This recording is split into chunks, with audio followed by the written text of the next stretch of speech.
اور ہر مشقت اپنے ٹائم پر مشقت ہوتی ہے. آج آپ سے کہا جائے بہت سارے لوگوں سے پرائمری کا امتحان دینا ہے تو آپ کہیں گے بائیں ہاتھ کا کھیل ہے. بھئی اب بائیں ہاتھ کا کھیل ہے، تب نہیں تھا. اور جو آج پرائمری کر رہے ہیں ان کے لیے بھی آج بائیں ہاتھ کا کھیل نہیں. ہر مشقت اپنے وقت پر مشقت رہتی. کسی وقت کسی چیز کا انتظام کرنا آپ کے لیے بڑا قابل تکلیف ہوتا ہے، آزمائش والا ہوتا ہے. بعد میں آپ سمجھتے ہیں کہ یہ تو کوئی مسئلہ ہی نہیں تھا. اللہ نے انسان کو مشقت.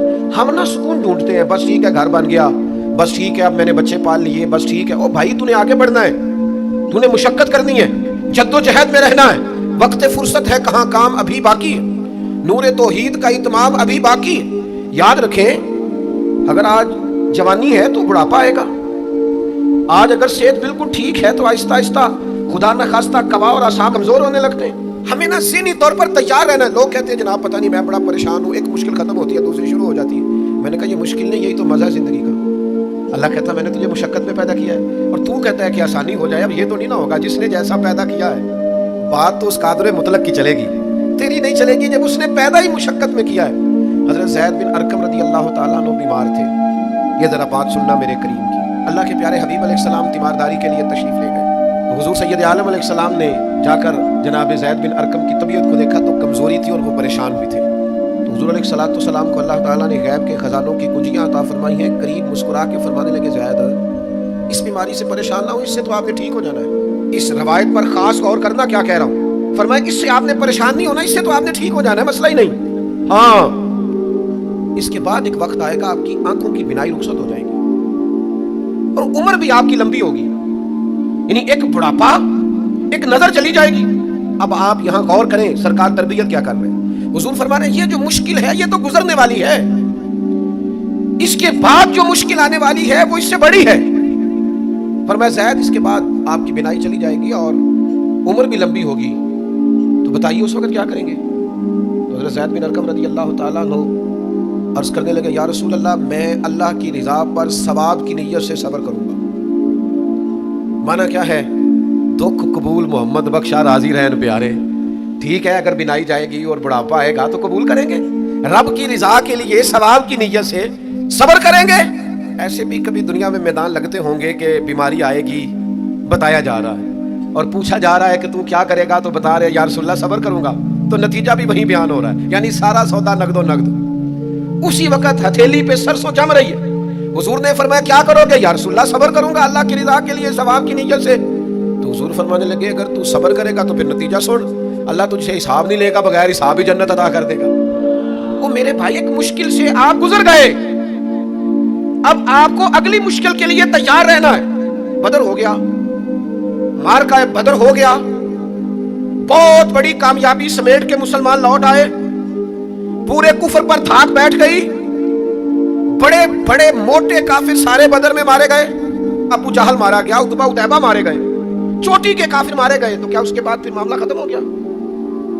اتنی بڑی فتح سمیٹ کر مسلمان آئے، لیکن تھوڑی عرصے کے بعد احد میں جانا پڑا. بھی آپ تو فتح یاب ہو گئے، کامران ہو گئے، اور اس وقت 313 تھے، اب تو 1000 تعداد ہو گئے. لیکن اس کے بعد جو مشکل آئی اس سے بڑی آئی. 70 صحابہ شہید ہوئے، سعد بن ربیع شہید ہوئے، حضرت عبداللہ بن جہش شہید ہوئے، حضرت امیر حمزہ کا سارا وجود کاٹ دیا گیا، آنکھیں نکال دی گئیں، ہونٹ کاٹ دیے گئے. اس کے بعد جو مشکل آئی اس سے بڑی تھی، صبر سے برداشت کی. حالات ٹھیک ہو گئے نہیں، خندق تیار ہے، مار کا تیار ہے، اور قحط کا زمانہ اور کڑاکے کی سردی، بھوک کا یہ عالم کے لوگوں نے پیٹ پہ پتھر باندھ لیے، لیکن خندق کھودنی ہے، میدان میں رہنا ہے. یہ معاملہ ختم ہوا تو کیا بات دب گئی؟ عمرے کے لیے گئے تو انہوں نے حدیبیہ میں روک لیا. اب کیا یہاں معاملہ رکا؟ نہیں. پھر فتح مکہ کی باری آئی، پھر تبوک. میرے رسول پاک علیہ الصلوۃ والسلام نے پوری دنیا پر اسلام کا جھنڈا لہرا دیا. کہاں تک اسلامی سلطنت پہنچ گئی. جناب عمر کے زمانے میں وہ قادسیہ کے علاقے، روم، ایران، تو کیا قربانیاں ختم ہو گئی؟ بس طاقت آ گئی، قوت آ گئی، ہمت آ گئی، ہزاروں علاقے زیر نگی آ گئے، ختم ہو گیا معاملہ؟ نہیں. جناب عمر شہید ہوئے، پھر حضرت عثمان شہید ہوئے، حضرت علی نے 9 سال یا 13 سال کی عمر میں جہاد شروع کیا تھا، عمر میدانوں میں گزری، پھر مولا علی شہید ہوئے. اب کیا آسانی ہو گئی، آسودگی ہو گئی؟ نہیں. یہاں تو باریاں ہیں امتحان دینے کی. امام حسن کی باری آئی تو زہر دے دیا گیا، انتڑیاں کٹ کٹ کے گرنے لگیں. اور حسن ابن علی کا جب جنازہ اٹھا تو سب سے زیادہ رو رو کے پلو سید عائشہ صدیقہ کا بھیگ گیا. اور جو سب سے زیادہ ستاتا تھا مروان، وہ بھی ایک نکڑ میں کھڑا ہو کے رونے لگا. تو کسی نے کہا ساری زندگی تو نے فاطمہ کے بیٹے کو ستایا ہے، ظالم آج روتا کیوں ہے؟ کہنے لگا میری مخالفت اپنی جگہ پر، جو اٹھ کے جا رہا ہے وہ رسول پاک کا مکمل نمونہ تھا. اس میں کوئی شک نہیں کہ صبر، رضا، استقامت، حسن عمل، حسن کردار، اخلاق عظیم یہ ختم تھے. تو یہ امتحان تو جاری رہا. امام حسین کی باری آئی، چھوٹے تھے، زیادہ لاڈلے تھے، زیادہ پیارے تھے. کچھ لوگ ایک کا لاڈ دیکھتے ہیں، کچھ کئیوں کے لاڈ دیکھتے ہیں. نانا کا بھی لاڈ دیکھا اور والدہ کا بھی دیکھا، والد کا بھی دیکھا، بہنوں کا بھی دیکھا، بڑے بھائی کا بھی دیکھا. حسین سب سے لاڈلے تھے. حسن کی بھی کیا بات ہے، امام علی مقام کی کیا بات، اور امام حسین سب کے لاڈلے تھے. لیکن جب امتحان دینے کی باری کربلا میں آئی تو اکیلے کھڑے تھے. نہ پشت پر نانا، نہ ہاتھ میں شیر خدا کی انگلی، نہ پلٹ کے جا کے ماں کے پلو میں چھپنے کا موقع، نہ حسن موجود ہے کہ بڑے بھائی سے مشورہ لے لیا جائے. کوئی نہیں. یہ کون ہے اٹا ہوا، غبار میں اٹا ہوا؟ یہ نبی کا نور عین ہے، یہ بالیقین حسین ہے اکیلے. اور باقی جتنے تھے وہ سارے چھوٹے تھے. وہ بڑا مشکل کام ہو جاتا ہے جب آپ سب سے بڑے ہو جائیں اور صرف آپ کو تسلی دینی ہے، صرف آپ کو دوسروں کو سنبھالنا ہے. وہ بڑا مشکل مرحلہ ہوتا ہے. لیکن امام حسین نے اس مشکل مرحلے کو اس طرح گزارا کہ وہ بڑے تھے نا. بس اتنا کہوں گا کہ حسین وہاں پر شکر کرتے تھے جہاں پر صبر مشکل تھا. وہاں پر شکر کرتے تھے جہاں پر صبر مشکل تھا. جہاں صبر مشکل سے ہوتا ہے وہ وہاں گردن جھکا کے کہتے تھے آمنا وصدقنا، ٹھیک ہے، دکھ قبول محمد بخشا، بس راضی رہن پیارے. آپ اس بات کو یاد رکھیں اور اس کو اچھی طرح سمجھ لیں کہ آپ جب تک مزاج مشقت کا نہیں بناتے، ایک کے بعد دوسری، دوسری کے بعد تیسری، تیسری کے بعد چوتھی مشقتیں راہ دیکھ رہے ہیں. اور جو مشقتوں کے عادی نہیں وہ پھر پچھلی صفوں میں ہیں. جو مشقتوں کے عادی نہیں وہ پھر کسی صورت بھی نہ نام بنا سکتے ہیں نہ کام کر سکتے ہیں. جس کو آرام کرنا ہے، جس کو سکون سے سونا ہے، وہ منزل نہیں پا سکتا. آپ کو آگے بڑھنا ہے، آپ کو جدوجہد کرنی ہے، آپ کو کوشش کرنی ہے، آپ کو باہمت رہنا ہے. حضرت عمر سے کسی نے کہا تھا کہ میں آپ سے ملنا تو چاہتا تھا اور دوپہر کا ٹائم تھا، میں آیا نہیں، کہیں آپ سو نہ رہے ہوں. تو جناب عمر رو پڑے، فرمانے لگے سویا کرتا تھا کبھی، جب سے ابو بکر یہ چابیاں میرے ہاتھ میں دے گئے ہیں نا، تو دن کی بات کرتا ہے، میں رات کو نہیں سو پاتا، اٹھ اٹھ کے حضور کی امت کی خبرگیری کرتا ہوں. رات جگہ میرا نصیب بن گئے ہیں، آنکھوں کی نیند رخصت ہو گئی ہے، لہجوں میں آرام نکل گیا ہے. اور بھائی جب آپ کو جدوجہد کرنی ہے، جب آپ کو آگے بڑھنا ہے، ذہن بناؤ یار، طبیعت بناؤ، آگے بڑھنا ہے، مشقت کرنی ہے، نیند تھوڑی کم لینی ہے، زبان کے ذائقے مزے کے کھانے تھوڑے کم کرنے. ہم نے اپنی مرضی سے وہ لیٹے ہیں، وہ آرام کر رہے ہیں، اسے تھوڑا اٹھ کر سوچنا. امام علی مقام کا پیغام یہ ہے کہ تو بڑا تب بنے گا جب تیری زندگی محنت والی، کوشش والی، جدوجہد والی ہوگی. اور پھر اس کے بعد کیا کرنا ہے؟ ایک کوشش کرنی ہے. اس کے بعد اگلا کام یہ ہے کہ جہاں رب رکھے نا وہاں رہنا بھی ہے، اس کی رضا پہ. جب آپ مسلمان ہوتے ہیں نا، کلمہ پڑھتے ہیں، تو ہم اعلان کرتے ہیں آج کے بعد فیصلے میرے نہیں چلیں گے، فیصلے اللہ کے چلیں گے. لیکن پریشانی پتہ کب ہوتی ہے؟ جب ہم فیصلہ اپنی مرضی کا مانگتے ہیں. وہ بھائی جب تو مالک کا غلام ہے، بندہ ہے، تو پھر دکھ کس چیز کا نام ہے؟ کسی درویش نے کہا تھا دکھ کس چیز کا نام ہے کہ اللہ کی مرضی اور ہے اور تیرا ارادہ اور ہے. تو کہتا ہے بات اس طرح بنے جس طرح میں چاہتا ہوں، رب کہتا ہے نہیں میں نے فیصلہ کر لیا ہے. پھر تو دکھی ہوتا ہے. سکھی بلا کون ہوتا ہے؟ جو رب کر دے وہ کہے بالکل ٹھیک ہے، وہ کہے بالکل. اور قرآن مجید نے اسے بیان کیا، رضی اللہ عنہم ورضوا عنہ.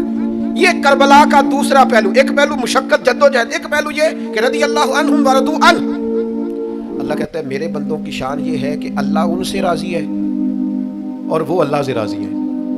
اللہ ان سے راضی ہے اور وہ وہ بھی راضی ہیں اللہ سے. اللہ نے جہاں رکھا ہے وہ اللہ سے. ایک پہلو یہ ہے کہ اللہ راضی ہو جائے, ایک پہلو یہ ہے کہ بندہ راضی ہو جائے. رب فرماتا ہے ذالک الفوز العظیم, وہ اللہ سے راضی, اللہ ان سے راضی, یہ بہت بڑی کامیابی ہے.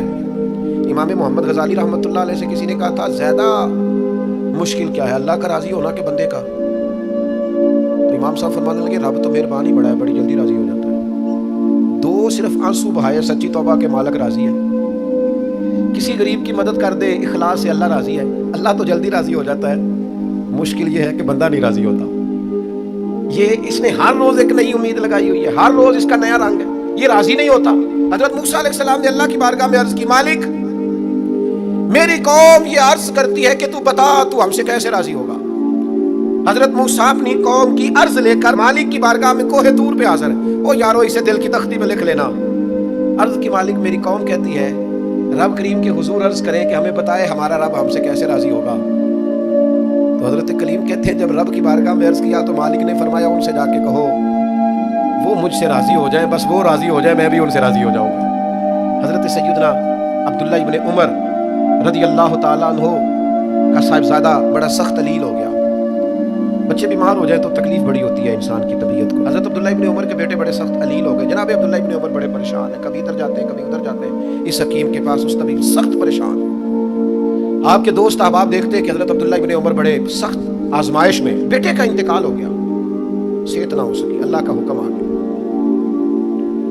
اب یہ جو انتقال ہے یہ ظاہر ہے بیماری سے زیادہ مشکل کام ہے, بیٹا چلا ہی گیا ہے.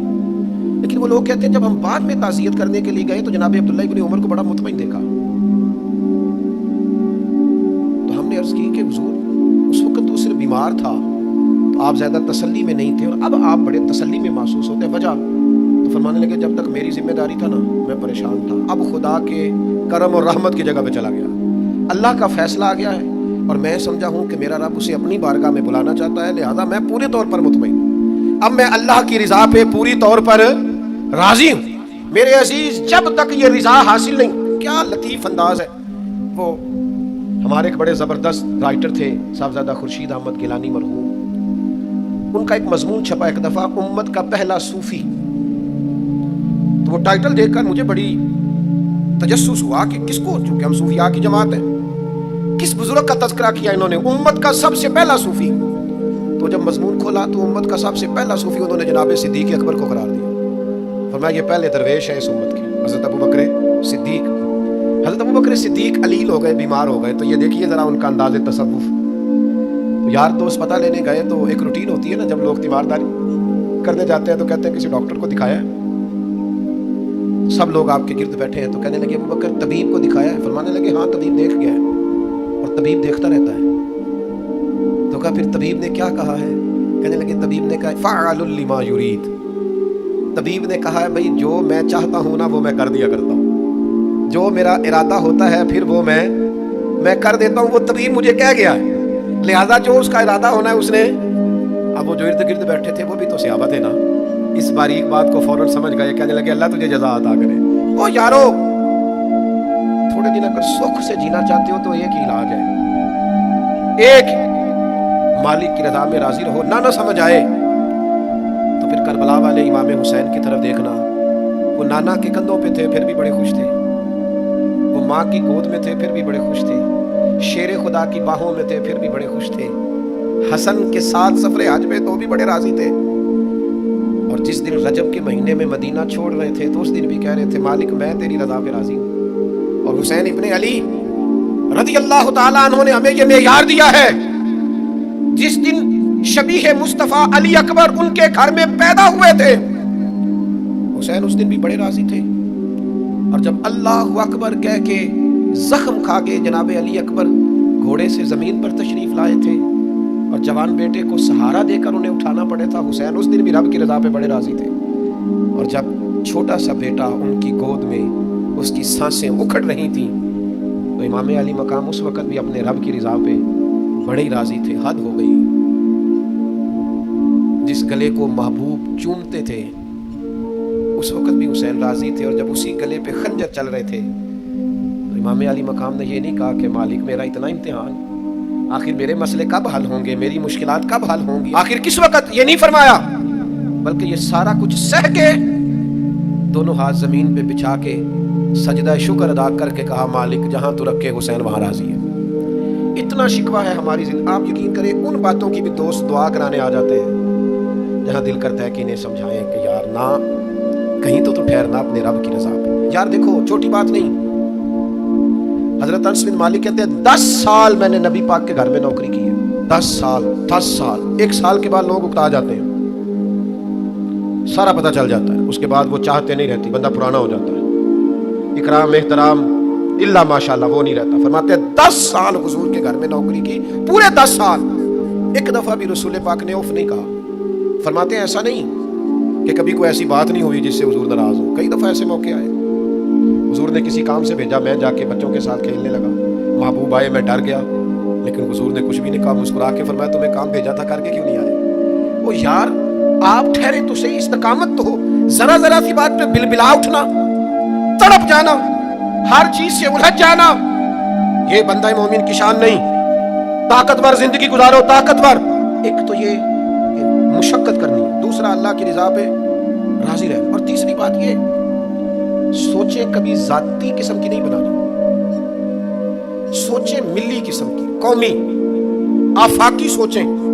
اتنے دوست ہماری خانقاہ سے وابستہ ہیں, یہاں کسی آستانے سے وابستہ ہیں, کچھ ہمارے پاس مدرسے میں پڑھتے ہیں, کہیں بھی آپ پڑھتے ہیں. آپ کی سوچیں جب تک ملی اور قومی نہیں ہوتی, آپ بہت زیادہ بھی باصلاحیت ہیں تو آپ کوئی کردار نہیں ادا کر سکتے. آپ کو اللہ نے جو صلاحیت دی ہے وہ دین کے لیے خرچ کریں. کوئی بھی صلاحیت ہے آپ کی عزیز, وسیع الظرفی وسیع المشرب, آپ اپنی صلاحیت سے قومی فائدہ کریں. آپ کیا مطلب ملی باتیں, چھوٹی باتیں, چھوٹا سا ذہن, چھوٹی سی بات, آپ وسیع بات کریں. امام بخاری لکھ گئے, ایک مخصوص فقہ کے مقلد تھے امام صاحب, لیکن انہوں نے بخاری میں یہ رنگ نہیں اختیار کیا کہ جو کسی اور مسلک پر چیزیں دلائل کرتی ہیں, فقہ کے مسلک کی بات کر رہا ہوں, کسی اور مشرب پر تو میں نے لینی نہیں. انہوں نے کام کیے تو قومی سطح کے کیے, چھوٹے چھوٹے ذہن, چھوٹی چھوٹی باتیں. ہمارا ہی مدرسہ نہیں, دنیا میں مدرسے, ہماری خانقاہ نہیں, دنیا میں خانقاہیں. ہم اگر ایک دوسرے سے لوگوں کو توڑنے لگیں گے تو ملی کام نہیں ہوگا. ہم گھر نہیں بنانا چاہتے, ہم رسول اللہ کا دین تعمیر کرنا چاہتے ہیں, دین اس امت کے اندر لانا چاہتے ہیں, نافذ کرنا چاہتے ہیں. تو ہم تو تھوڑے سے لوگ ہیں کام کرنے والے جو پوری دنیا میں کام کر رہے ہیں, کہیں بھی کوئی کام کر رہا ہے. ہم نبی پاک کا دین لانا چاہتے ہیں تو ہم تو ہر ایک کو سپورٹ کرتے ہیں, جو تھوڑا سا بھی کام کر رہا ہے اسے سپورٹ کرتے ہیں. میری آپ سے گزارش ہے, جس کاز کے لیے امام حسین نے جان دی تھی نا, اس کاز پر کام کرنے کی ضرورت ہے. اب کیا کرنے کی ضرورت ہے؟ اب وہ پیغام جو امام علی مقام کا پیغام ہے, دین کے لیے کام کریں, بے حیائی کے خلاف, عریانی کے خلاف, بے دین قوتوں کے خلاف. لوگوں کو سکون ملے گا, انہیں قائل کریں کہ سکون تمہیں نماز میں ملے گا, عبادت میں ملے گا, دیانتداری میں سکون ہے, قناعت میں سکون ہے, عزت نفس اور خودداری میں جو تمہارے لیے اللہ نے رکھا ہے اس میں سکون ہے. لوٹ کے کھاؤ گے تو سکون نہیں ملے گا. میرے بھائی, اس سارے پیغام کو عام کرنے کی ضرورت ہے. پھیل جائیں دنیا میں, اور جس طرح اپنے حق میں لوگوں کو قائل کرتے ہو نا, کو مجبوری بن جائے, اس طرح لوگوں کو دین کے حق میں قائل کریں. منت کر کے بے نمازی کو نمازی کریں, منت کر کے. جو دین سے دور ہے اسے دین کے قریب کریں. آپ کوشش کریں کہ فروغ دین ہو. جہاں مسجد نہیں, تعمیر مسجد میں کردار ادا کریں. اپنے لہجوں سے ہر تھکاوٹ اتار کے آگے بڑھو, ملی قومی سوچیں پیدا کرو. ہم نے اس وطن کو بھی تعمیر کرنا ہے, دین کے لیے ہم نے اپنے آپ کو پیش کرنا ہے جس حد تک ہو سکے. اور دین کی تبلیغ کا سب سے بہترین طریقہ یہ ہے. امام جعفر صادق سے کسی نے کہا تھا میں دین کی تبلیغ کرنا چاہتا ہوں, کیا کروں؟ پیغام امام حسین کانفرنس میں بات ختم کرتے وقت امام حسین کے پوتے کی بات سنا رہا ہوں. کہا حضور دین کی تبلیغ کرنا چاہتا ہوں, کیا کروں؟ فرمانے لگے دین پہ عمل کرنا شروع کر دے. یہ دین کی تبلیغ. آپ کا اچھا اخلاق یہ دین کی تبلیغ, آپ کا معاف کرنے کا جذبہ یہ دین کی تبلیغ, آپ کی خیر خواہی, لوگوں کا بھلا کرنا یہی دین کی تبلیغ. صرف تقریر سے تبلیغ نہیں کریں آپ کا عمل اور کردار یہ دین کی تبلیغ ہے. آپ اپنا انداز زندگی بدل جائیں, انداز خوبصورت کر جائیں, یہ دین کی تبلیغ شروع ہو جائے گی. 3 باتیں آپ کی خدمت میں رکھی ہیں اس پورے گفتگو کا نتیجہ. ایک تو زندگی مشقت والی, محنت والی, جد و جہد والی. یہ جو نوجوان آرام ڈھونڈتے ہیں نا, سکون, اقبال کہتے ہیں لہو مجھ کو رلاتی ہے جوانوں کی تن آسان. یہ تیار ہو جائیں, مشقت, جد و جہد, کوشش. اور دوسری بات, اس کوشش کے بعد بھی رب جو فیصلہ کرے رب کے فیصلے پر راضی رہیں, مقام تسلیم و رضا والی زندگی گزاریں. اور تیسری گزارش, سوچیں سطحی نہیں, ذاتی نہیں.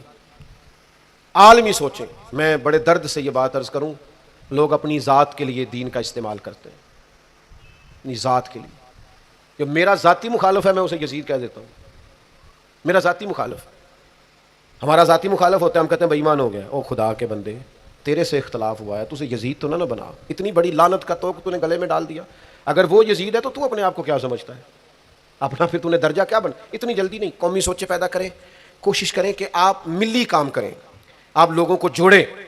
آفاقی تعلیمات ہیں اسلام کی, ان آفاقی تعلیمات میں آپ اپنا وقت گزاریں گے تو آپ محسوس کریں گے زندگی بڑی خوبصورت ہو گئی.